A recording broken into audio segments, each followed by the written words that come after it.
Hi, it's Ashley from Life by Ashley Pichea, where I invite you to join me in doing life together, living intentionally by faith every day, as I share my faith, my family, and our homeschooling adventures.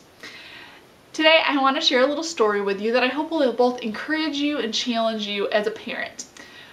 Alright, first of all, I am a control freak. I have to have control of all situations, and so when it comes to crafts and kids, my kids don't get to do a lot of crafts because if they do crafts, I tend to help a little too much, which basically ends up with all of us frustrated at each other. Me because I can't get them to do it exactly the way I want, and them because they're not being allowed to be artistic in their craft and express themselves. So we just don't do crafts. We have craft supplies out the wazoo. I am a very crafty person when I don't have to deal with a mess, because I don't like messes either, which is most of the reason I don't let my kids do crafts, because it always ends up in a big mess. But anyway, so that's the background. Yesterday, I was reading, I was just flipping around blogs on the internet, and I was on my friend Steph's blog at educatinglaytons.com, and I came across a post that she wrote last November about letting kids lead on crafts. She had posted that she had seen all these beautiful turkeys and Thanksgiving, creations that kids were supposed to have created on the blogosphere, and this is, she visited different people's homes and stuff, and she went to sit down with her kids and let them, do a craft with them, and she decided to let them lead. Let her son take the lead to see what he wanted to do as far as a craft. And I thought, that's a really good idea. It challenged my heart because I am a control freak. And I thought, especially with Jenny and now David starting to become very artistic, very they like to draw pictures and express themselves, and very into cutting up paper and putting it back together in, really cool ways. And so I thought, oh, I like that. I pinned it to my Pinterest board, and I thought, just kind of tucked it away for future reference, especially as I start thinking about, crafts for the fall, or truth and tinsel for during the Advent season, just the different activities that we've got coming up that I'm like, oh, I probably should get into the crafty mode. Okay, background. So this morning, my husband and I decided we were going to sleep in. It was Thursdays are like Saturday around here. It's his first day off of the week, so it's his weekend. So I try not to schedule anything Thursday mornings, either for myself or the kids, so we can kind of have some family time, or if we need to take downtime, that kind of thing.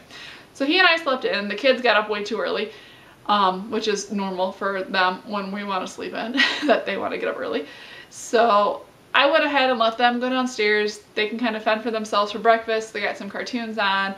And Jenny said, hey mom, can we get into the craft stuff? And I said, okay, normally it's a no, but I had this post in the back of my mind. I was like, yeah, sure, whatever. It's worst they're gonna do is make a mess, and it'll take us a few minutes to clean it up, right? So anyway, a little while later, she comes upstairs and she has this in her hand, and I kind of look at it and I'm like, okay, I'm half awake at this point, remember?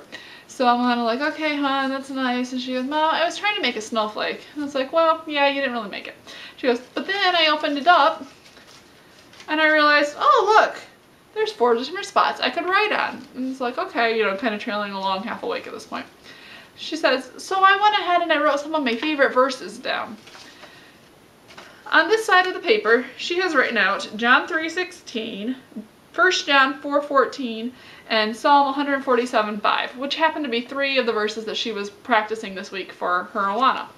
So not only did she create a really cool piece of paper, she also put some verses on it that, had I thought to have her do this, she would have balked at, but because it came from her, it was something she was very excited about, which made me very excited because she's applying, using scripture in her everyday life. So I thought that was really cool.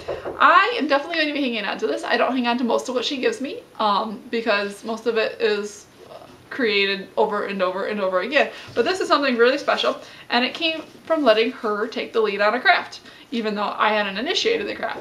So that said, my encouragement to you, and that to myself as well, is to continue to let your kids lead when it comes to crafts. Give them the supplies, provide whatever, you can provide the guidelines and say, you can only use this paper, this marker, that kind of thing if you need to, but let them shine through the craft.